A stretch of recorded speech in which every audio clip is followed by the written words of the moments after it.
Hello दोस्तों, नमस्ते। मैं शीला शर्मा आज एक मज़ेदार नाच गीत आप लोगों को दोस्तों सुनाऊंगी। आप लोग उसे फुल आवाज़ करके दोस्तों सुनना। आप सबको अच्छा लगे तो लाइक शेयर सब्सक्राइब कमेंट ज़रूर करना और ज़्यादा से ज़्यादा लोगों के पास शेयर करके कमेंट के माध्यम से बताना गीत कैसा लगा।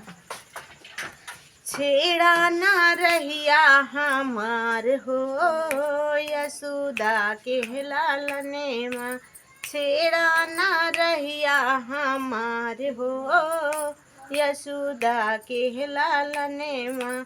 कतहूँ से देखत हुई है हमरा सजने माँ, कतहूँ से देखत हुई है हमरा सजने माँ। हे कतहूँ से देखत हुई है हमरा सजनेवा, यारे डाकई ना दई है दुआर हो यशोदा के लालनेवा, डाकई ना दई है दुआर हो यशोदा के लालनेवा, डाकई ना दई है दुआर हो यशोदा के लालने माँ। ए छेड़ा ना रहिया हमार हो यशोदा के लालने माँ, छेड़ा ना रहिया हमार हो यशोदा के लालने माँ।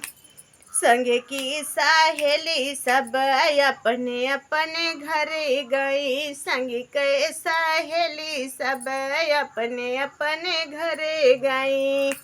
अरे हमका हो थई बड़ी देर हो यशोदा के लालने माँ, अरे हमका हो थई बड़ी देर हो यशोदा के लालने माँ, हमका हो थई बड़ी देर हो यशोदा के लालने माँ। छेड़ा ना रहिया हमार हो यशोदा के लालने माँ, छेड़ा ना रहिया हमार हो यशोदा के लालने माँ।